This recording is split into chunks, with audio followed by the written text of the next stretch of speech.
असलामुअलैकुम crime update में लियाकत तुसीं वेख रहे हो मेरा यूट्यूब चैनल। फैसलाबाद ਦੇ ਵਿੱਚ ਸੀਸੀਟੀ ਪੁਲਿਸ ਦੀ ਬੜੀ ਵੱਡੀ ਕਾਰਵਾਈ।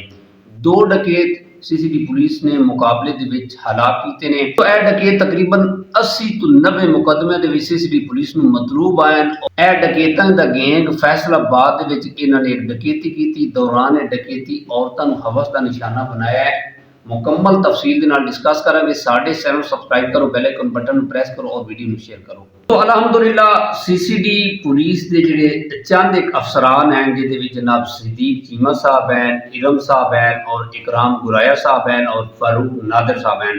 जदों दे इन्हां नूं टास्क मिले यकीन करो आए दिन जनाब सीसीडी पुलिस मुकाबला हो रहा है और मुकाबले दे विच डकैत जिहड़े नामी ग्रामी फुल फ्राई हो रहे हैं। जिस तरह जनाब शाह गैंग ऐसी और कई ऐसे गैंग ऐसे जिन्हें जनाब इन अफसरान ने सीसीडी पुलिस के एहलकारा ने इन्हों का खात्मा किया है। फैसलाबाद जो है सनती एरिया है और इतने तकरीबन बड़े ताजर रहने ने बहुत यानी कि कारोबारी हवाले के नाल फैसलाबाद टॉप पे है और इतने डकैतों का गढ़ है। और ये जो डकैत है इन्होंने जनाब एक VIP कार शॉप से डकैती की है। दौरान डकैती जनाब इन्होंने मालिक को फायर किया और यकीन करो कि बड़ा अफसोस हो रहा है अज भी वो मजदूरी की हालत है जनाब जिंदगी गुजार रहे ने। इस कार शॉप तो जनाब इन्होंने बड़ा कुछ लैके गए ने और जान लगे जनाब फायर कर गए ने और बंदा मजदूर करके गए ने जनाब। और कई ऐसे जनाब हर डकैती के दौरान जनाब ये कुछ न कुछ ये पंगा करते हैं, जान लगे जनाब फायरिंग कर देना, फायरिंग करके जनाब बंदे जख्मी कर देना। एक जनाब इन्होंने डकैती की है घर के जनाब घर के तकरीबन तवील डकैती की 1.5 घंटा ये रहने इन्होंने जनाब जरगमाल बनाया है। मर्दों को अलग कमरे ढक दिता है और औरतों वखरे कमरे जनाब ढके हैं। तो यह डकैत गैंग 7 तो 8 बंदियां ते मुश्तमिल है सी जनाब जिहड़े वारदात करते हैं। वारदात के दौरान इन्होंने कोल जदीद असला है सी जनाब इस घर के विच जनाब वारदात कर रहे हैं और औरतों इन्होंने अपनी हवस का निशाना बनाया और तकरीबन इस घर के विच 1.5 घंटा रहे ने। फ्रिज के विचों जनाब फल फ्रूट भी इन्होंने खादा है और जेवरात मोबाइल पैसे और बड़ा कुछ जनाब माल लैके गए ने जनाब। इस घर के जनाब 15 से कॉल हुई और ट्रेस किया गया CCTV के भी इन्होंने जनाब कुछ वीडियो आई ने। इस वारदात तो बाद यकीन करो कि फैसलाबाद एक बड़ी अफरा तफरी मच गई। हर जगह से नाके लाए गए ने कि यह जोड़े मुलजमान हैं इन्होंने ट्रेस किया जाए और ये इतने शातिर आए ने आए दिन कभी किसी जिले कभी किसी जिले कभी लाहौर होंगे कभी पिंडी होंगे। इन्होंने कोई पक्का ठिकाना नहीं थी बनाया हुआ जनाब वारदात करके कभी कि एक पुलिस CCD पुलिस का बड़ा एक चैलेंज ऐसी बड़ा सवाली निशान ऐसी और कई ऐसे गैंग ऐसे जनाब जिसने अपना CCD पुलिस ने खत्म किया है और यह टारगेट है CCD का जनाब जेडे कार्रवाइयां कर रहे थे। और समुद्री रोड से इन्होंने 125 मोटरसाइकिल छीने जनाब और मोटरसाइकिल छीन के जनाब इन्होंने एक दूसरे को कह रहे हैं जनाब इन्होंने फायर मारो ये पिछू गड्डी तो साढ़े जनाब ताकुब करेंगे सानू ये फड़ाणगे उत्थे जनाब इन्होंने फायर किए ने जिन्होंने बंदे को इन्होंने मोटरसाइकिल छीने है जनाब। यह इन्होंने जनाब जिहड़ा निशाने चाहता सी यह कार्रवाइयां करते सी नाका ला के डकैती कर लेनी और कई ऐसे जनाब अगवा भी ये जनाब मुलविस ऐसी बत्ताखोरी राजनी चोरी डकैती इकदाम कतल तक जनाब इन्होंने मुकदमे CCD पुलिस मतलूब आए।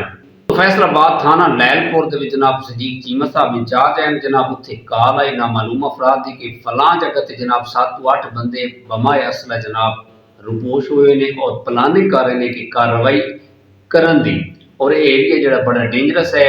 थाना लैलपुर के जनाब CCD इंचार्ज जनाब सिद्दीक चीमा साहब ने अपनी नफरी लई और लैके जनाब उत्थे रेड किया और उन्होंने जनाब फायरिंग शुरू कर दी। इस गैंग ने जनाब और जोड़े इस गैंग के तकरीबन 7 तो 8 लोग है सर बड़ी फायरिंग की उन्होंने और मुकाबले के जनाब CCD पुलिस ने भी फायरिंग शुरू कर दी। तकरीबन आधा घंटा फायरिंग रही फिर जनाब सिद्दीक चीमा साहब ने अपने दूसरे थाने के कॉल की कि मजीद नफरी की जरूरत है जी दोस्तों। फारूक नादिर साहब ने कहा फिल फौर जनाब नफरी लई ते रिस्पोंस किया सिद्दीक चीमा साहब की टीम को ज्वाइन किया और मुकाबला शुरू होया जनाब। 15 मिनट फायरिंग रही इन्होंने दोवां ग्रुपों की ते नफरी ज्यादा हो गई सी और जनाब उन्होंने हाथ खड़े करने पे और नशे ने जिहड़े गैंग ऐसी जनाब ये बड़े शातिर नामी ग्रामी डकैत ऐसी तकरीबन 6 लोग फरार होने कामयाब हो गए और 2 जड़े ने ना ਉਹ ਬੜੇ ਸ਼ਦੀਦ ਜ਼ਖਮੀ ਹੋਏ ਨੇ ਜਨਾਬ। ਫਾਇਰਿੰਗ ਉਨੀ ਵੀ ਕਰਦੇ ਰਹੇ ਨੇ, ਕਾਂਸਟੇਬਲ ਨੂੰ ਗੋਲੀਆਂ ਲੱਗੀਆਂ ਨੇ, लेकिन खुशकिस्मती ये है कि बुलेट प्रूफ जैकेट पाई हुई सी सारे ने, एक नूं लगी है, एक कांस्टेबल नूं फायर लगे ने, लेकिन बुलेट प्रूफ जैकेट होने की वजह तो वो बच गया है। और जनाब ये दो डकैत जिहड़े बड़ी शदीद जख्मी हालत दे विच पाए गए। जब शनाख्त हुई तो शनाख्त कुछ इस तरह मोहसिन वल्द सलमान भट्ट सिकना 243 रेबे का रहने वाला सी और 54 मुकदमे। अच्छा, दूसरे डकैत की शनाख्त कुछ इस तरह है मोहम्मद जीशान शानी वल्द मोहम्मद खान, यह भी 243 रेबे का रहने वाला है और ये तकरीबन 30 मुकदमे दे विच सीसीडी पुलिस नूं मतलूब आ। माशाअल्लाह सीसीडी पुलिस ने दो डकैत जिहड़े ने फुल फ्राई कीते ने। बाकी जिहड़े 6 डकैत फरार हुए ने उन्हां कां टीमां तश्कील दे दी गई ने, वो भी इंशाअल्लाह गिरफ्तार होणगे या उन्हां नूं कैफ किरदार तक पहुँचाया जाएगा। और यकीन करो कि एक एक बंदे ते इतने इतने मुकदमे दे विच सीसीडी पुलिस नूं मतलूब आ। सीसीडी दे आउण तो पहले जनाब इस तरह हुंदा है कि 2 मुकदमे 4 मुकदमे दे विच उन्होंने जमानत करा ली, फिर कार्रवाइयां शुरू कर दित्तियां, फिर इस तरह चलदा चलदा एक बंबार लग गया जनाब इन्हां दे उत्ते मुकदमे दा। और अलहमदुलिल्लाह सीसीडी बहुत अच्छा वर्क कर रही है और कैफे किरदार तक पहुँचा रही है जी। अलहमदुलिल्लाह पूरे पंजाब दे विच सीसीडी पुलिस दी धूमां पई हुईयां ने और जिहड़े कन टुटे बदमाश बने हुए सी ना, उन्हां दा हुण वक्त बिल्कुल करीब है और उन्होंने सीसीडी पुलिस कैफे किरदार तक पहुँचा रही है। हुण राजनपुर की गल कर रहे हैं जनाब। राजनपुर दे विच थाना सिटी मौजा कोटला पत्थर दे विच जनाब सीसीडी पुलिस मुकाबला होया, जिहदे विच जनाब 3 डकैत आए और वो प्लानिंग कर रहे हैं डकैती की।